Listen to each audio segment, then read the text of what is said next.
welcome to the Law of Positivism podcast. I'm your host, Shireen, and I'm the creator of Law of Positivism. I'm here to help you on your spiritual and healing journey. I am a certified yoga and meditation teacher, a student of Chinese medicine, a doula, a Reiki practitioner, and a passionate, highly sensitive person. I want to use my knowledge to channel information and messages for you to grow on all levels.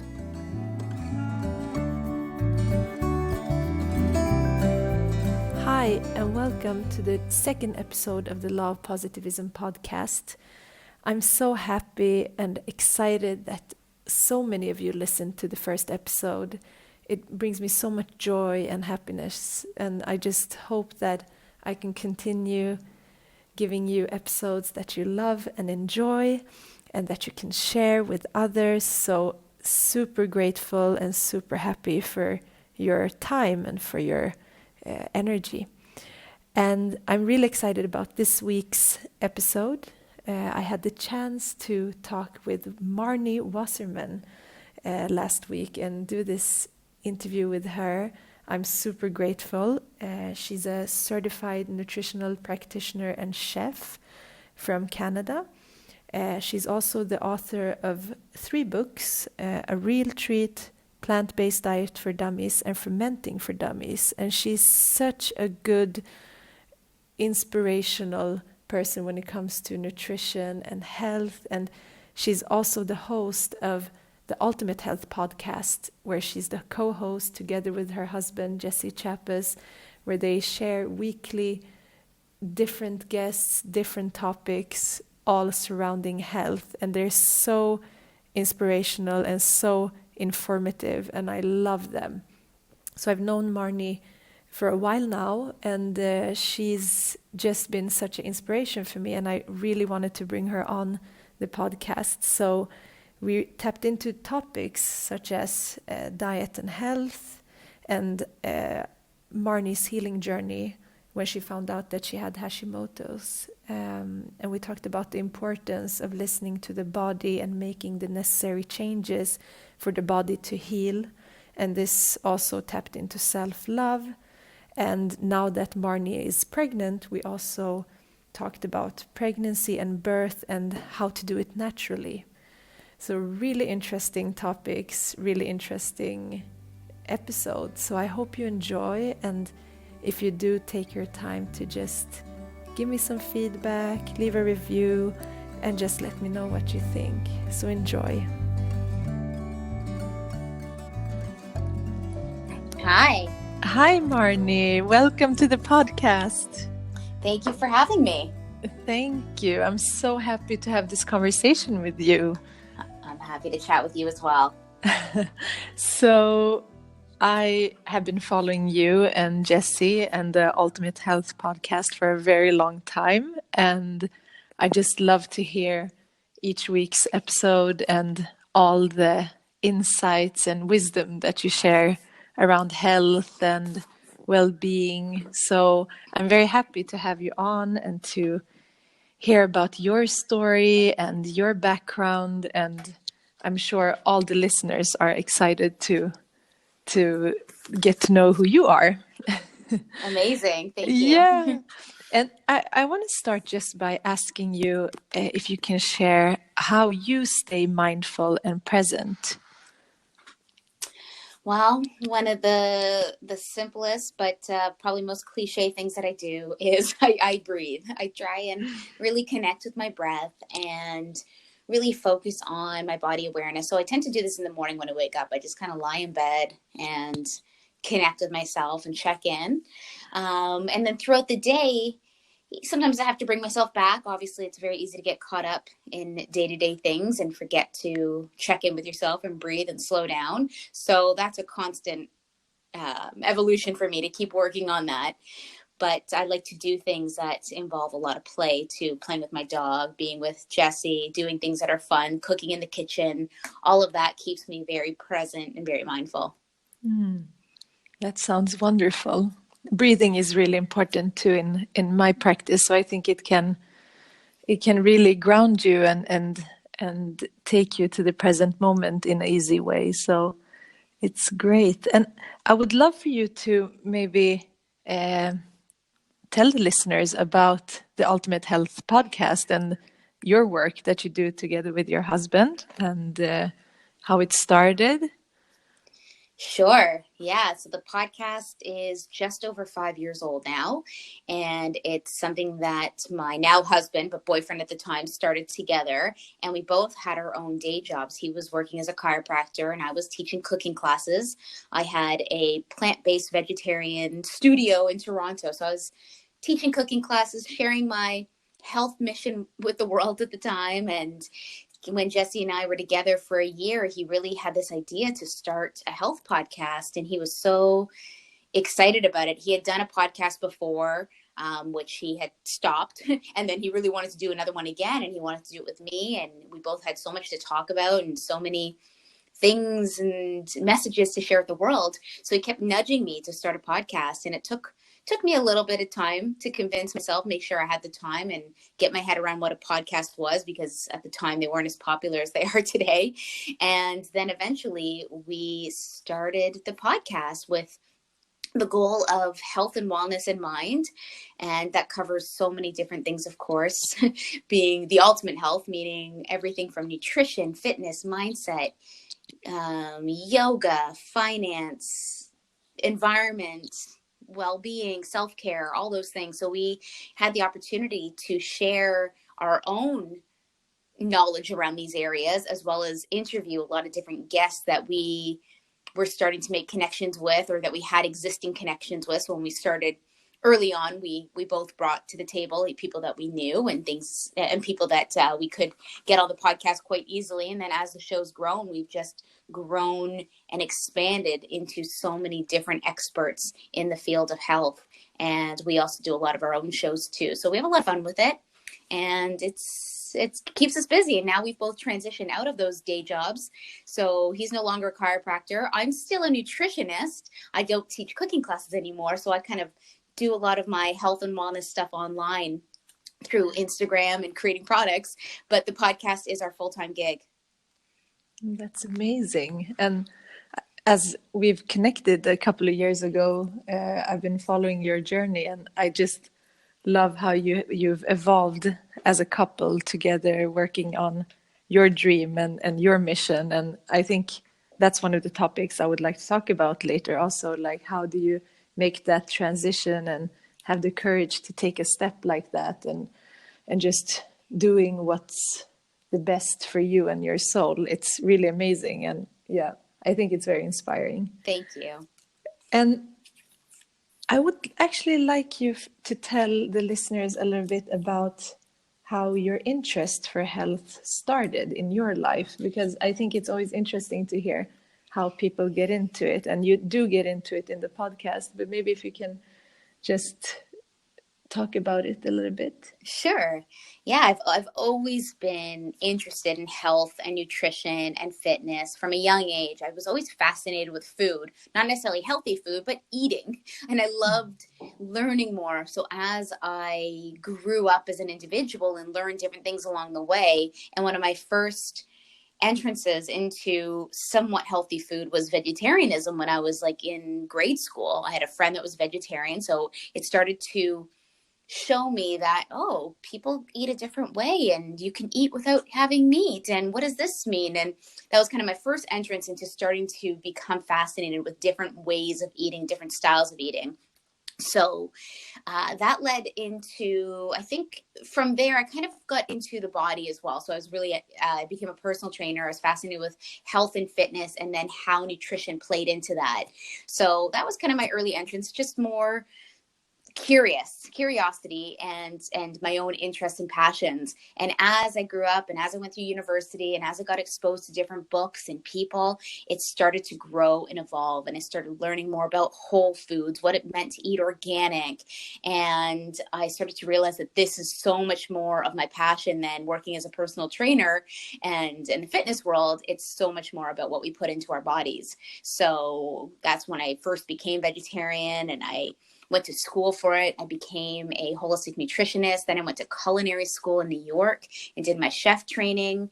And my whole world revolved around more or less being in the kitchen and experimenting with new recipes and discovering just the ways that food can impact the body. And I had this brilliant idea that I wanted to start teaching cooking classes because that just seemed like the perfect next logical step for me. And I had my parents' kitchen to start a business out of, and I started a business in 2000, I want to say 9 or so, 2008, 2009. I can't even remember. But I started my business, and it was so much fun to just share this passion about plant-based eating and nutrition and wellness, and have people come to me and learn how to cook simple and delicious recipes. So I did that for 6 years in my parents' home. Then that evolved into me opening up my physical food studio in Midtown Toronto in Canada. And I had the chance to do more of what I was doing, workshops, retreats, invite other chefs in the city to come into my space and teach. It was amazing, and I loved it. And I was very immersed in that. And then things started to shift when my health started to change a little bit, in terms of my commitment to the same message of vegetarianism and my energy to show up every day at my studio. So when my health started to kind of knock on the door and let me know that something was off, it caused me to really reevaluate everything. And that included my diet and my lifestyle, which I know we'll probably get into. Yeah, definitely. I think it's really interesting that the journey to becoming so aware of your body and doing it through how we eat. That's, I mean, mindfulness is how we eat, how we speak, how we do everything. So that's one of the practices, to listen to the body and to really sometimes also create new ways of seeing food and new ways of eating and just trying it out, because I think also everyone's body is so different and we need different things and we have different genes and we have different needs. So I think it's really interesting, and I wanted to tap into that also. How did that journey on becoming interested in health, both, I mean, did it also lead you into working with your body on an energetic level? Was it mostly focused on the food, or was that the time period you got into yoga and other things, or how did that look for you? Yeah, I think it was all wrapped into one. I think as I started to learn more and get immersed into kind of a healthier lifestyle, you start to meet people or read books or find things around your area like, oh, yeah, that sounds great. Like going to a yoga class or, connecting with other people who might be into alternative ways of healing. So I think it all kind of fed into each other. I don't think there was like a specific situation that, opened up the door. I think it just all organically unraveled. And as I've evolved as a person and learned more about different modalities of healing, I've started to experiment with them more and more over the years. So it's been really fun because it changes so much. And then you get to try different things and then maybe reevaluate, oh, did this work for me? Or did I like that type of yoga? Or what form of meditation works best for me? So it's a lot of trial and error.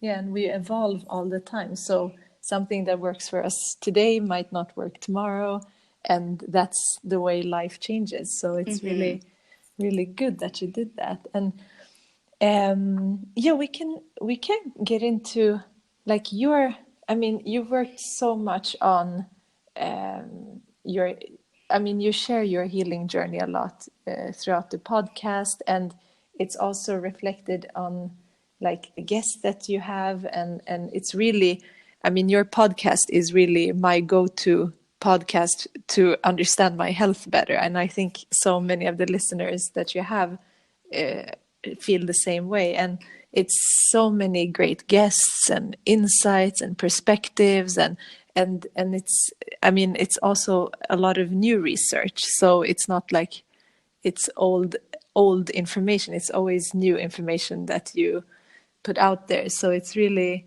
really a great resource. And I would like to know, like, what happened in your life where you had to make a transition and a shift, and to let the old you kind of shaping into something new and getting into a new way of living and eating. Yeah, the podcast definitely played a big part in that, because it was through a lot of our guests that opened my eyes to a different way of being. So yeah, as I mentioned, I was very immersed in the plant-based world. I was teaching about it. I wrote books about it. I was convinced that the plant-based vegetarian diet was the ultimate diet and the one that worked best for me. But when I started getting some symptoms, like my digestion was off, my skin felt itchy, I was puffy, I was tired. It happened kind of 7 years more or less after being vegetarian. And I was kind of perplexed. I was like, what's going on? I don't understand. I eat so healthy. I felt so good for so long. I was thriving. And then I had to kind of, double check what's going on. And I started seeing a naturopath. I started getting a little bit of blood work, but nothing that was too detailed that gave me any answers at the time. I started reading some books, but I was overwhelmed with information. I'm like, oh, maybe I have candida. Oh, maybe I'm suffering from, maybe I've got colitis, or I'm celiac. Like, who knows what was going on? I didn't know. So I kept trying all these little mini diets just to see if I could relieve some symptoms. And then it took until a specific guest on our podcast named Elle Russ, who really tapped into thyroid, Hashimotos, and disorders of the thyroid gland. And it got me thinking, boy, I don't think I'm getting the right blood tests done that are going deep enough to find out if I have what I presume could be exactly what she's talking about. Because through some of the explanations she was giving about symptoms and other markers that could have been a part of my puzzle, all made sense. So I went ahead and I got specific blood work done that she had recommended.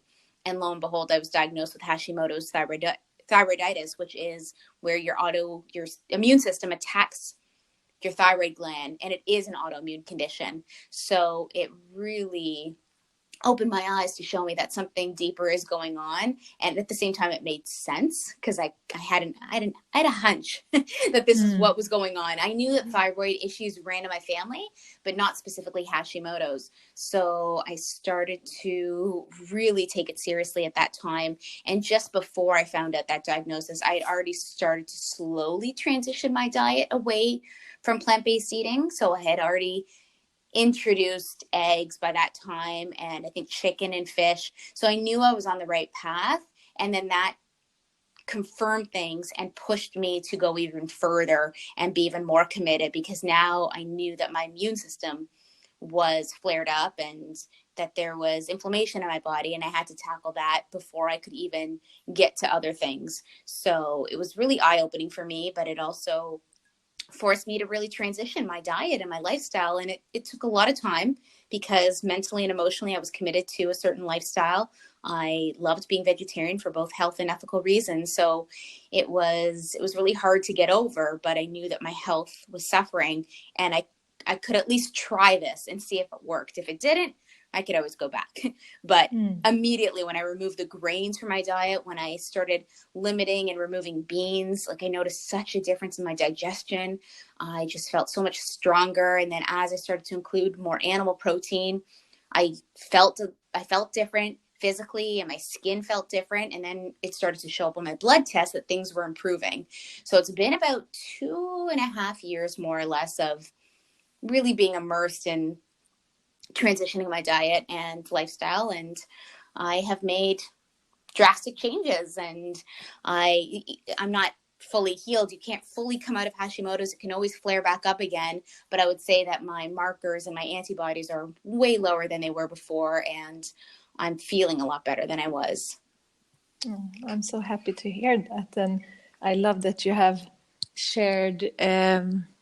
You started a course for people with Hashimoto's. I think it was a nutritional course where you can just taking these baby steps that you took to heal from within. And I think food is the ultimate and natural healing for us. Like foods, herbs, everything that comes from the earth is a way for us to get to know our body and to heal, instead of just going to like symptom, trying to get symptoms down. Right. So it's really, really interesting. And during this time, also during these past 2 years, have you also worked with other holistic methods to heal? I mean, I know you've done it before this as well, but has anything else worked if you've worked on the energetic level?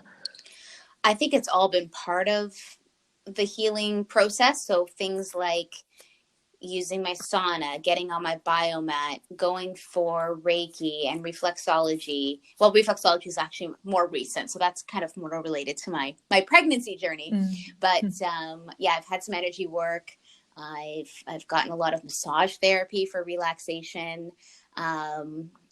And just taking more time just to be, whether it's meditation or journaling or going for walks, that's been all part of the journey as well. And we made a move outside of the busy city of Toronto, where I lived and worked and had my food studio. We moved to a smaller city about 4 hours west that really allowed for this lifestyle to be at the forefront, slowing down and more space and more time and more of a flexible schedule. I didn't have to show up at a physical location every day. So it all played in. It was all, in divine timing, because it was exactly when I needed it. And I had to make the hard decision, but also necessary decision to close down my business. But I was also excited about it at the time because I was done. I was ready for the next stage and the next chapter of my life. Yeah, and it's really, you took all the different aspects in your life and made it better for you and your health. So that's really good. So we can't just change maybe one thing in our life to heal emotionally, physically, or mentally, spiritually. Sometimes we need to make a holistic change to see improvements in our health as well.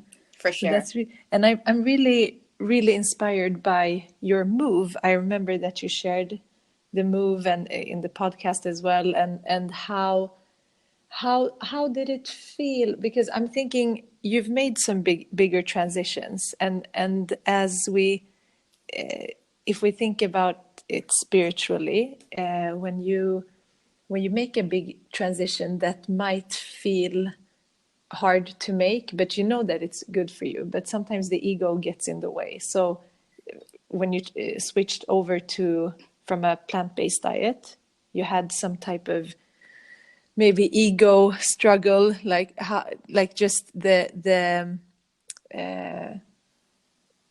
mindset and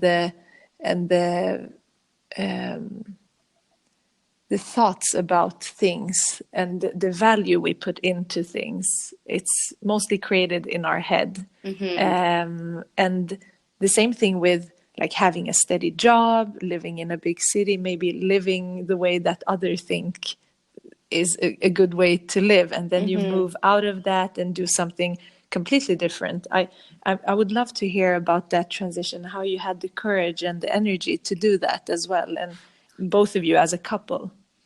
Yeah, it's amazing when something can just enter your realm out of nowhere. Like when Jesse had moved to the city, because he lives where we live now, so he lived 4 hours away from me. Then he decided to move with me in the busy city, and that in that year is when I decided to close down my studio. But when he moved to Toronto, I had no idea that we were going to leave the city. I thought I was going to continue my lease, go for another 5 years. But it took, I don't even know what specific moment, but we just both looked at each other. We're like, we're done. We don't want to live here anymore. And then I'm like, how about I try and get out of my lease for my fifth year and see what we can do and change the situation so we don't have to be here anymore. And when that conversation started to happen, it just kind of expands and expands. And then it becomes like the thing you need to do. It was like the next logical step. We became so tired of our lifestyle in Toronto that we knew we needed to get out. And we didn't necessarily know where at the time. We didn't know that we were going to come back to Jesse's hometown. We thought it could have been anywhere, just somewhere outside of the city. And it was very easy. It didn't take a lot of convincing, which was the good thing. It was a very easy decision, and it felt so right. And then we found the right home and the right space. And we have a community here already because I've been coming here to visit Jessie for the last 4 years. So we had a lot of friends and family. So that part was easy. But on the flip side, the transition away from my diet, that was more difficult. That mindset shift took a lot more time for me to let it sink in. I had to really kind of feel it out, even though on a deep level, I knew it was the right decision, but I had to let people tell me about it first. I had to think about it. I had to have conversations with friends and family. I'm like, yeah, I don't know. Maybe I'll see. I don't know. Like, thanks for the suggestion. Thanks for telling me to try bone broth, but I'm not ready yet. And then my body would let me know when I was ready. It's like, okay, today I'm going to try an egg. And then like a year later, I was like, okay, it's time for a piece of fish. So it took a lot of time because I really had to get my head around it. So that was a very different transition, whereas the other one was more immediate. But it is a mindset shift. It really is looking at things from a different way and not being so stuck or set in like, oh, I was born in a city, I need to stay in a city, or, oh, I wrote a book about vegetarian eating, I need to be a vegetarian. People need to get away from that message and away from, you know, the confines of the way sometimes we set ourselves up, and see things from a different perspective of ultimately what's better for my health, what's better for my well-being, what's going to bring me more joy, and then experiment and go from there. And there's no commitment. You can always move back. You can move out of the city, and if you, it's, you know, obviously a lot of work, but you could move back, and I could always change my diet. So, you know, there's no, it's about being flexible and being open, but ultimately the decision has to come from you and yourself, because it's, you know, very personal, and it's only going to be the right decision when it comes from you versus someone else telling you, or you doing it because you think that's the best thing you should do because your parents expect it, or your friends expect it, or your community expects it. So it's there's a lot of components to it, but I was lucky that both of them felt very right in the end, and I couldn't be happier. That's great. And both transitions meant like giving yourself more self-love also, and that can be hard. Like both transitions were a step for you to feel better, to take care of your health, to do something that is right for your body at this time. And I'm also really curious because Toronto is a big city, and just moving closer to nature, has that shifted how you feel and how your health? I mean, it's so different to be in a quiet, smaller city closer to nature than being in a bigger city with a lot of traffic. And how has that affected you? Yeah, it's been great. It's just easier. Like, although there is a lot of nature in Toronto, you have to kind of go out of your way to get to it. And here, same thing, but it's just we're living on a quieter street, and there's parks around us, and we have a dog, so it's so much easier to access it. And I think even just our own backyard is our quickest piece of nature, because we've got a cozy backyard with grass, and we've made it really fun, and just being able to go out there any time of day. Whereas when you live in a concrete building in a city, you don't have any access to get to that in an instant. So that has been so healing to both Jessie and myself. We love that. We love, especially in the warmer months, we can go outside, we can have lunch, we can go play in the grass. And then if we want to go a little bit deeper into nature, we can just go for a quick 5-minute drive down to the water front here, or we can go 10 minutes and go to a little national park and walk around. It's so nice to have that ability to do that so much easier without traffic getting there and without having to make it such a big deal. And it's definitely played a part, and I think, in my healing and just my connection to myself. Yeah, and I'm thinking now that congratulations, you're pregnant, and you are connecting to that inner source and connecting to Mother Earth in that way, because your body is going through this transition. I would love to hear like all about I know you're all for a natural pregnancy, natural birth, and that's just amazing. I work a lot with the divine feminine energy and with women's circles and working with the womb space. And I would just love to hear like this new journey of yours. Like how has it affected you, and how, yeah, what are you doing right now with your body and in the pregnancy? Yeah, it's been incredible. It's been something we've known we've wanted. You know, we just both knew when we first got together, we knew we wanted to have kids. It was just a matter of the right time. And with all these changes and transitions over the last number of years, it took until this year that we were like, okay, let's make this happen. And you know, very grateful that we've both done a lot of healing with our body and all the work that I've done. And I believe that probably played a part in allowing us to have a healthy pregnancy. And it's been just so cool. I find it fascinating. It's one thing to know about pregnancy when you're not pregnant, and to know that even that you want to, or see friends or talk about it. And then when it's your own experience, even when we were going through the phase of trying to get pregnant, I learned so much about fertility and my body and my cycle. And again, I felt like, oh my gosh, I was so ignorant. I had no idea, you know, even the window to get pregnant is so small. And it was just eye-opening. So even just learning all of that and learning about my body was so important. And then when we did conceive, that just opens up a whole other realm of, oh my gosh, and you just want to learn and know everything and understand what's happening every day and how you're feeling. And just, you know, it takes time for your body to kind of get into that mode. And now that I'm at 22 weeks, so I'm just past the halfway point. So now that I'm starting to show and feeling the baby kick, it's just such an incredible experience. And just being who I am, with all of my previous training and knowledge and everything, it was a natural decision to want to have a natural pregnancy. It was very like, there was no, oh, should we have a home birth or shouldn't we? It was like, no, of course we are. And of course we're getting a midwife. And of course we're going to have a doula. It's just like, I don't see it any other way. And everything that I'm trying to do for my body and the baby is just as, I don't want to use the word natural, but just as real and as thorough and as just the way nature intended it to be as possible. You know, and I haven't really changed my diet, just keeping my same healthy diet. Maybe I'm trying to enhance a few extra nutrients just to get them into the baby, and keeping my lifestyle the same, more or less. Things do shift. You don't have as much energy, but you know, it's been amazing. And I just find it so fascinating. And I love learning about it, and I love hearing other people's birth stories, good and bad. I'm not like, don't tell me, you know, your bad birth story. I want to hear it all, because I want to hear what is possible out there and what people have experienced. I love it all. So I'm just soaking it all in, and it's just been a fascinating journey so far. Wow. Yeah, I can imagine.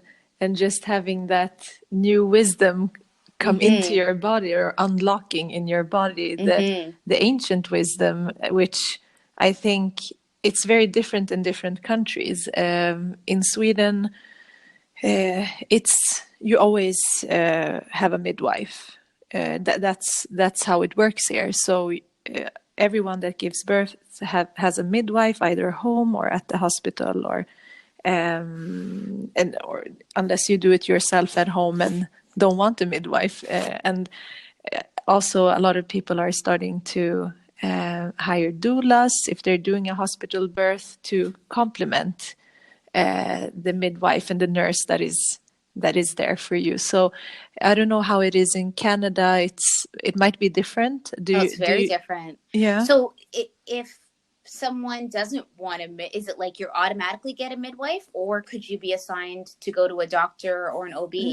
No, we don't have doctors delivering babies. We only have doctors when it's an emergency. So I'm a certified doula now. So I've been looking into like how the system works. And here in Sweden, you always have, when you get to the hospital where deliveries are, where you have the delivery sections, it's only midwives working there, and then you So have amazing. then you have specialized doctors that are there in case something happens. So and up until recently here in Stockholm, women have also gotten subsidiaries, or they got 2 midwives paid by the city of Stockholm to give birth at home as well, which can cost a lot otherwise to have.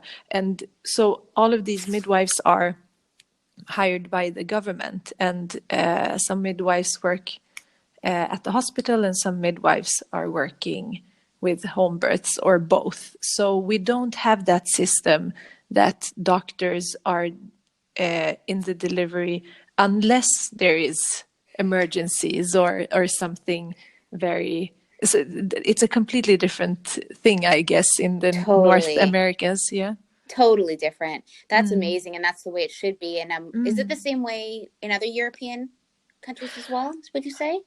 I'm not sure, but I think in a lot of the countries, it's standard that you have a midwife. And Oh, I think something that happened a couple of 100 years ago was, I mean, midwives were really not allowed for a while, I think, because of the witch hunt, and I don't mm-hmm. know if that happened in the US as well. I think more there, but coming back to I think a lot of people are, and women are getting more informed now, and can make informed decisions, and understand that like midwifery is so different from the medical way of looking at birth, because it is, they are medically trained, Yes. but it's also much more holistic. And here in the hospitals, the midwives give acupuncture if you want to have like more natural, and try to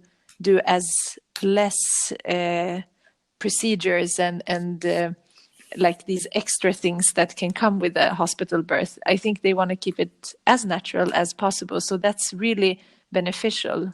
And it's very different from having a hospital medical birth that is the opposite, like not natural in Yeah. that way. And So that how is, is it in Canada? yeah, I'd say the norm is most people have an OB, an obstetrician. Mm. Um, that, you know, they either their family doctor refers them, or some family doctors might be trained in that, but usually they are referred to an OB, and that's typically the primary care person for most women. And most women, I feel like, choose that because there is Mm-hmm. so much fear created around birth, probably more so in North America, because that's Mm. just the way North America is.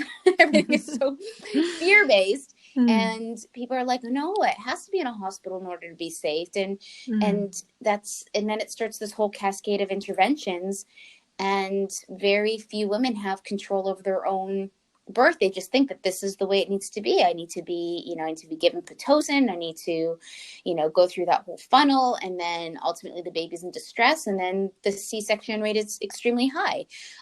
It's very unfortunate that that's more typical than people choosing to have a midwife. And unfortunately, the access to midwives, especially in Ontario, I can't speak for other provinces, is so limited. It's like you have to get on a wait list and you have to fill out an application, and Mm. it's not easy. Like there's Mm. literally probably 8 midwives in Windsor where I live, Mm. maybe more, maybe 10.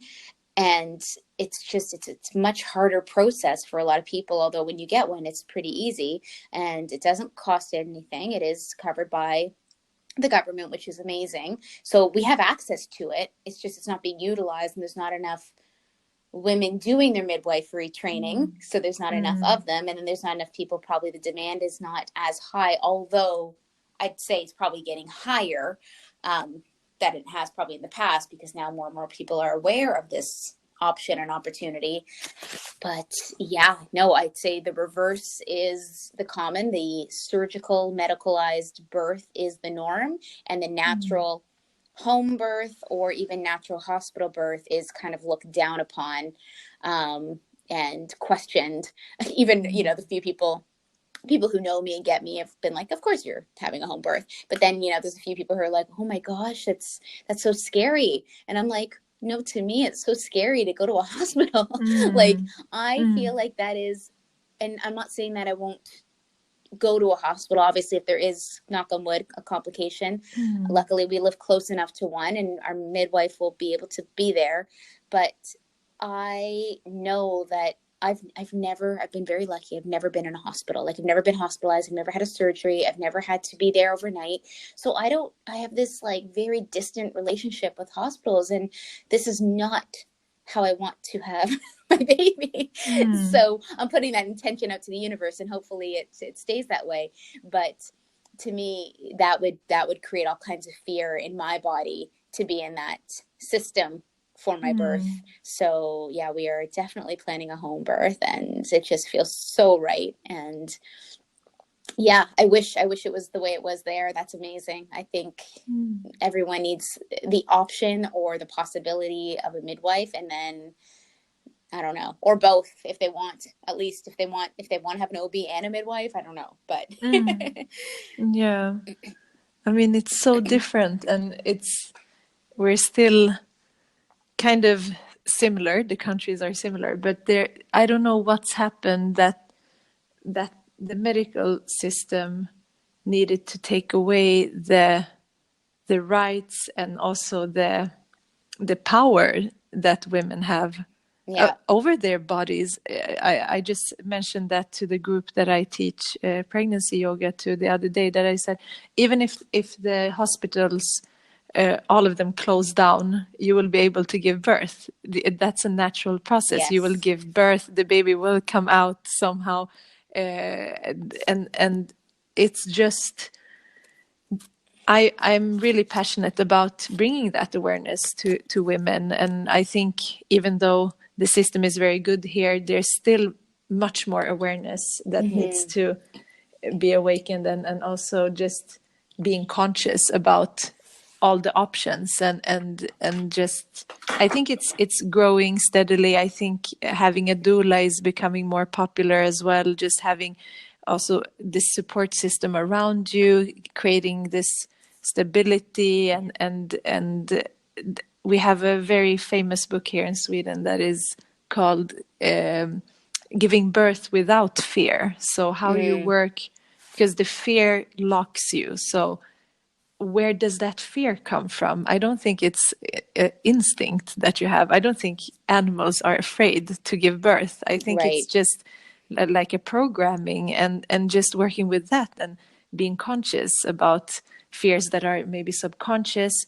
And if you feel comfortable in your home, which most people actually do, you're not going to be scared like that. Of course, it's going to be a new experience, and things might surprise you, but the most important thing is that you feel comfortable, and just feel safe, that you're safe to give birth, and that's really empowering to For do sure. that. 100%. Yeah, so exciting. And what else have you done during the pregnancy now to connect with the baby, connect with your everything, with this new shape, this new energy in your body? Have you had dreams? Have you had anything like that? Yeah. Well, the dreams, I'm always a vivid and very detailed dreamer. And I find that it's very heightened in pregnancy. So, yeah, the dreams are Mm. very surreal. Some of them are related to baby, and some of them are just life and different things. And they're crazy. I wake up in the morning, I'm like, oh my gosh, I had like 10 different dreams, and what just happened? Um, and then in terms of, yeah, connection, I'd say that, so the last 3 weeks, 4 weeks is when there's been a huge change in my body. I kind of went from like not really showing to all of a sudden, like the bump came out. Mm. So and then about 2.5, 3 weeks ago was when I first started to feel the first kicks. And that just changes everything. You just like, now it's like, there it is. Now I can feel it. It's one thing to see it on an ultrasound, but it's one thing to actually, experience it. And now every day, like what I'll do is I'll just put my hands on my belly, and I'll rub and feel, and I'm trying to figure out the patterns as to when it's most active, and trying to feel around if I can feel like where the head is or where the feet are. It's still, it's probably about a pound and about a foot long. So it's still pretty small, but I know that there's parts where I can kind of tap into my tummy and kind of feel something hard. And I know that that's where it is. So it's very cool. And I'd say every day, and for sure every week, it's like, whoa, what just happened last week? My body's so much bigger. So it's very special. And so the morning and at night is when I really connect. I just lie on my back in bed and I just rub my belly, and I'm definitely talking to the baby a little bit. And I know obviously it's hearing me all day long, and Jesse and I will just connect. And then other self-care things, like I'm moisturizing a lot right now to prevent any stretch marks, putting lots of beautiful body butters on my body, obviously all natural, cacao butter and olive oil, just soothing anywhere in my body that could potentially stretch. And I'm also massaging the perineum area, because I have gotten lots of good tips around if you keep that really massaged and lubricated, it can help better without tearing, because obviously I want to prevent any tearing. So I've been being consistent with that and working on my pelvic floor muscles. So I'm trying to kind of tackle every angle to get the body ready. And then I mentioned reflexology earlier. That was something that I started when Jesse and I first knew we wanted to try getting pregnant. I had found out that there's someone called a repro reflexologist.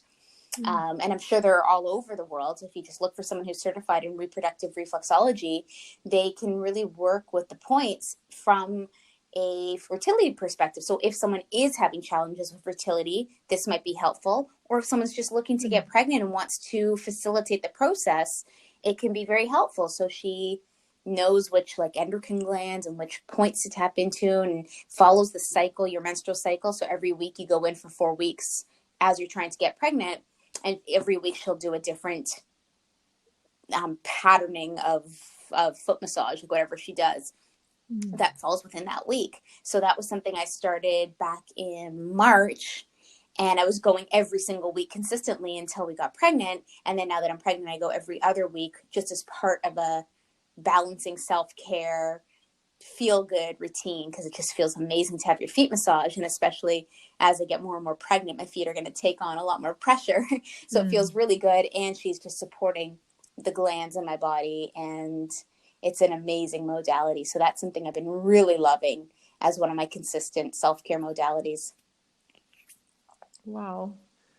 Yeah, reflexology is really great, and there's so many different ways to take care of yourself during the pregnancy, and I think it's so important for women to take the time to do that, and to realize that the body is working constantly right now and creating this new life and a new organ, and I think just the touch, like if you get Reiki healing or massage, or just that nice touch that you just feel relaxed by, can increase your I think can help out with your oxytocin and your happy hormones, and make the baby feel good. So it's a really important process. It's very precious this time, and it's also a preparation for what happens after birth, and taking your time to collect your energy and to be prepared for that is very important. And you have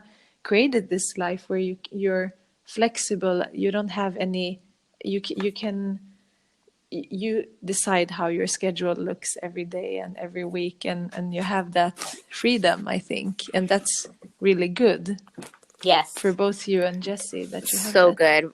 Yeah, we're very lucky that we have created this lifestyle that is very flexible, because he's able to be home, which means we don't need to worry about one of us taking off of work. We're both here.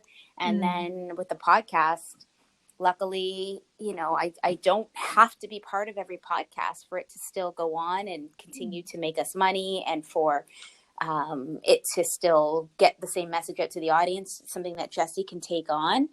So as things progress, or when the baby's born, I'll probably be sitting out a lot more podcasts. I've already started the transition a little bit here and there. So it's just, we're very lucky to have that flexibility. And I'm so happy you took the time to join this podcast, although you're cutting down a little bit, which is exactly what you need as well. Yeah, So no, my I'm pleasure. super happy. And right now you're slowing down a little bit, but you have some, I mean, you've written books and you have the podcast. Is there anything that you would like to share that people can find? You have your 2 books and a cookbook. You have a lot of different things on your website. Yeah, I've got my Plant-Based Diet for Dummies book. So if someone is plant-based or vegetarian and wants some support with that, that book is out there and available, and it's great. I also have Fermenting for Dummies, which covers both plant-based and non-plant-based ingredients, all about fermenting at home, and the benefits of fermented foods like sauerkraut and kefir, and how to bring that into your home so that you don't have to buy them all the time. And then I've got a grain-free dessert ebook that has been a little passion project of mine in the last couple of years, because as I went grain-free, I was looking for options and healthy treats, and I love my sweets and I wanted them naturally sweet. And so I started experimenting with a whole bunch of dessert recipes. So I put together a very simple online ebook full of recipes for warming drinks and delicious desserts. So that's called A Real Treat. And the last thing I have is what you mentioned, is my Hashimoto's program, which is called Healing and Dealing with Hashimotos, which is a program a colleague of mine and myself, we put together to help anyone who is on a journey of supporting their thyroid gland or working with an autoimmune disease of any kind. This program can certainly help them as well, because really we just get to the root foundation of autoimmunity. So that's going to be available. We're actually launching it live so that it's available all the time. We used to do it just in increments, like different times a year. We would kind of put it out there and then close it. But now I'd say probably by next week, so hopefully by the time this is live, it'll be available on my website. So if someone wants to go and take that program, that will be right there.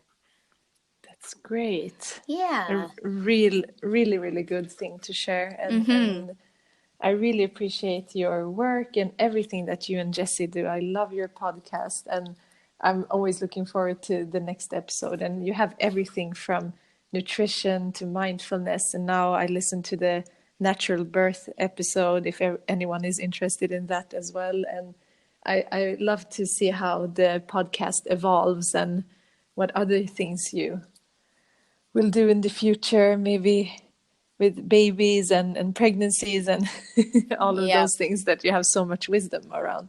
Yes. I'm so happy. Do you have anything else that you would like to share, just as a last thing to the listeners? I would say, just really honor yourself and honor any transition or change that might come up in your life, and something that you might want to, open your mind up around a little bit more, because things will change and evolve, as we talked about, and you do grow and new things come up. So what you thought might be the way that you're going to eat or live, or relationships that you thought you valued, it might all change, and just be open to that. So I think just really, the message is to just be open to transition and change. Yeah, I totally agree. Thank you so much, Marni. I'm so happy that you connected with me, and I'm super happy to just follow your guys' journey. And thank you so much. I'm sending you so much love to you, to the baby, to Jessie, and take care of yourself now. Thank you so much for having me. Thank you. Bye. Bye. Thank you for listening to this week's episode. I hope you enjoyed it and that it brings some new light and some healing to you on your journey. If you have any questions or feedback, please connect with me on the Law of Positivism Instagram, or just send me an email. And I would love to hear what you thought about the episode. So let's take a deep breath in through the nose and exhale through the mouth. And just let everything integrate that you need right now. And take care of yourself. I'm sending you all so much love and blessings. Namaste.